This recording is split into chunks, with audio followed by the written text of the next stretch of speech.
வழக்கம் போல ஆபீஸ் வேலைகளை முடிச்சுட்டு ரொம்ப டயர்டா வீட்டுக்கு வந்தேன். அடுத்த நாள் கார்த்திகை தீபம், அதுக்கப்புறம் ஞாயிற்றுக்கிழமைன்னு தொடர்ந்து லீவு கிடைச்ச சந்தோஷம் மனசுக்குள்ள இருந்துச்சு. வீட்டுக்குள்ள நுழைஞ்சதும் பார்த்தா அம்மா எங்கேயோ வெளியே கிளம்பிக்கிட்டு இருந்தாங்க. எங்கம்மா இவ்ளோ அவசரமான்னு கேட்டேன். உன் சின்ன மாமியாருக்கு உடம்பு ரொம்ப முடியலையாம்டா, நான் போய் பார்த்துட்டு வந்துடுறேன், நாளைக்கு சாயங்காலம் தான் வருவேன் அப்படின்னாங்க. நானும் சரி, நான் கூட வட்டாமான்னு கேட்டேன். அதெல்லாம் வேண்டாம், நீ வீட்லயே இரு. ஆனா ஒன்னு, நான் இல்லன்னு வெளிய போய் எதுவும் கண்டதையும் சாப்பிடாத. செண்பகத்துக்கிட்ட சொல்லிருக்கேன், அவ நல்லா சமைச்சு தருவா. ஆனா அவளுக்கும் உடம்பு வேற கொஞ்சம் சரியில்ல. வேலையெல்லாம் முடிச்சுட்டு அவளை கொஞ்சம் ரெஸ்ட் எடுக்க சொல்லுன்னு சொல்லிட்டு அவசர அவசரமாக கிளம்பிட்டாங்க.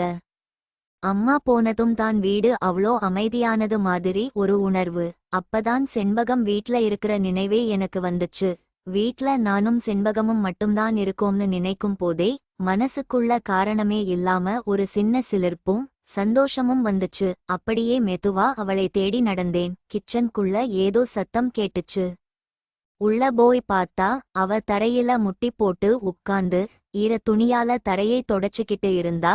வீடே அந்த பினாயில் வாசனையாவும் ஒரு விதமான அமைதியாவும் இருந்துச்சு. நான் சத்தமே இல்லாம அவளுக்கு பின்னாடி போய் அவளுக்கு ரொம்ப நெருக்கமா நின்னேன். என் மூச்சுக்காத்து அவ மேல பட்டுச்சோ என்னவோ, அவ சட்டுன்னு வேலைய நிறுத்திட்டு திரும்பி பார்த்தா. என்னை இவ்ளோ பக்கத்துல பார்த்ததும் அவ முகத்துல ஒரு சின்ன அதிர்ச்சியும் அதைத் தொடர்ந்து ஒரு குறும்பான சிரிப்பும் வந்துச்சு. அந்த சிரிப்பு என்ன செஞ்சுச்சோ தெரியல. நான் தயங்காம அவ பக்கத்துல குனிஞ்சு அவ புடவையை மெதுவா சரி செஞ்சேன். அவ என்ன பண்றதுன்னு தெரியாம லேசா வெட்கப்பட்டுக்கிட்டே என் கண்ணை பார்த்தா. அந்த கிச்சன் லைட் வெளிச்சத்துல அவ முகம் அவ்ளோ அழகா இருந்துச்சு. வார்த்தைகளே இல்லாம அந்த அமைதியில நாங்க ரெண்டு பேரும் ரொம்ப நெருக்கமானோம். அவளோட உடம்பு லேசா நடுங்குறது எனக்கு புரிஞ்சது. ரொம்ப நாளா மனசுக்குள்ள இருந்த ஏதோ ஒன்னு அன்னைக்கு எந்த தடையுமில்லாம உடைஞ்சு வெளிய வந்துச்சு. அவளோட முனகலும் என் வேகமான மூச்சுக்காத்தும் மட்டும்தான் அந்த கிச்சன்ல கேட்டுச்சு. அவளோட ஒவ்வொரு தொடுதலும் தயக்கமும் என்னை இன்னும் அதிகமா ஆக்கிரமிச்சது. அந்த நெருக்கத்துல எனக்குள்ள இருந்த ஆசை இன்னும் அதிகமாச்சு. ரொம்ப நேரமா இருந்த அந்த கட்டுப்பாட்டை மீறி அவளை இன்னும் ஆழமா உணரணும்னு தோணுச்சு. அவகிட்ட ஒரு புதுவிதமான நெருக்கத்தை நான் தேடினேன். ஆரம்பத்துல அவளுக்கு கொஞ்சம் தயக்கமா இருந்துச்சு.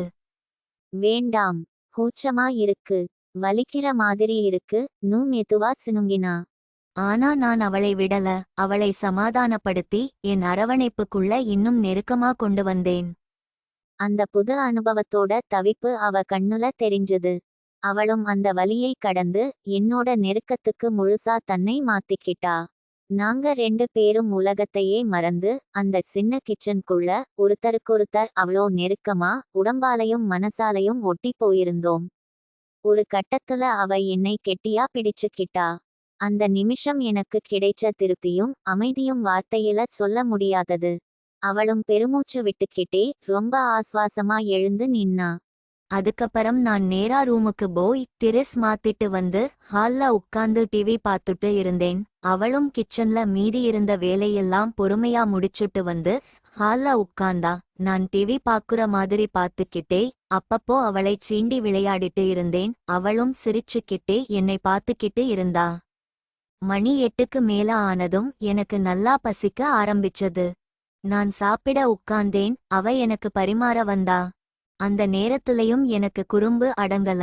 அவளை ரொம்ப ரசனையா பார்த்துக்கிட்டே சீண்டிக்கிட்டே பரிமாறச் சொன்னேன். அவளும் என் பார்வையோட அர்த்தம் புரிஞ்சு என் மேல உரசுற மாதிரி ரொம்ப நெருக்கமா நின்னு தன்னோட அழகெல்லாம் எனக்கு தெரியுற மாதிரி லேசா குனிஞ்சு பரிமாறினா. சாப்பாட்டை விட அவளை பார்த்துக்கிட்டே சாப்பிட்டதுல வயிறு நிறைஞ்ச மாதிரி இருந்துச்சு. நான் சாப்பிட்டு முடிச்சதும் எனக்கு கொஞ்சம் வேலை இருக்குன்னு சொல்லிட்டு என் ரூமுக்கு வந்து லேப்டாப்பை ஓபன் பண்ணி உட்கார்ந்தேன். அவ சாப்பிட்டு முடிக்க ரொம்ப நேரமாச்சு. நான் ரூம்ல தனியா உட்கார்ந்து வேலை பார்த்துட்டு இருந்தேன். மணி 9க்கு மேல இருக்கும். திடீர்னு ஹால் கிச்சன்ல இருந்த எல்லா லைட் ஃபேன் சத்தமும் நின்னுச்சு. இருட்டுல அவ மெதுவா என் ரூம்குள்ள வந்தா. நான் லேப்டாப்ல இருந்து கண்ணை எடுக்காமலே, அம்மா உனக்கு உடம்பு சரியில்லைன்னு சொன்னாங்களே, இப்போ எப்படி இருக்குன்னு கேட்டேன். அதுக்கு அவ ஒரு மாதிரி கள்ளச்சிரிப்பு சிரிச்சுக்கிட்டே, உடம்பு சரியில்லைன்னு சொல்லலனா, இப்போ நீங்க எப்படி என் கூட இவ்ளோ நேரம் தனியா இருந்திருக்க முடியும்னு கேட்டா. அப்போதான் எனக்கு புரிஞ்சது, இதெல்லாம் அவ முன்னாடியே பிளான் பண்ணி எனக்காகவே செஞ்சிருக்கான்னு. என் மனசுக்குள்ள ஒரு பெரிய பட்டாம்பூச்சி பறந்துச்சு. நான் டேபிள் மேல லேப்டாப்பை வச்சு வேலை பார்த்துட்டு இருந்தேன். அவளை பார்த்து இங்க வான்னு சொல்லி டேபிளுக்கு அடியில என் கால் கிட்ட உட்கார சொன்னேன். அவளும் எந்த மறுப்பும் சொல்லாம வந்து உட்கார்ந்தா. நான் வேலைய பாக்குற மாதிரி பார்த்துக்கிட்டு என் கைகளை அவ முடிக்குள்ள விட்டு விளையாடிட்டு இருந்தேன். அவ என் கால் மேல சாஞ்சுக்கிட்டு என்னோட மடியில ரொம்ப நெருக்கமா தன்னோட முகத்தை வச்சுக்கிட்டு என்னோட கவனத்தை முழுசா சிதறடிச்சுக்கிட்டு இருந்தா. எனக்குள்ள ஏதோ ஒரு விதமான போதை தலைக்கேறின மாதிரி இருந்துச்சு. அந்த உச்சக்கட்ட நெருக்கத்துல என்னோட போன் திடீர்னு சத்தமா அடிச்சது. எடுத்து பார்த்தா அம்மா. என் நெஞ்சு பக் பக்னு அடிச்சுக்கிச்சு. நான் தொண்டைய செருமிக்கிட்டு போனை எடுத்தேன். என்னடா செண்பகம் நல்லா இருக்காளா, வேலையெல்லாம் செஞ்சுட்டாளா இல்ல உடம்பு முடியாம படுத்துட்டாளான்னு கேட்டாங்க அம்மா. நான் டேபிளுக்கு அடியில எனக்கு இவ்ளோ நெருக்கமா என்னை கிறங்கடிச்சுக்கிட்டு இருக்கிற செண்பகத்தை பார்த்துக்கிட்டே மூச்சை அடக்கி குரலை நார்மலா வச்சுக்க ட்ரை பண்ணி, ஆமாம்மா அவ ரொம்ப நல்லா வேலை செய்றான்னு சொன்னேன்.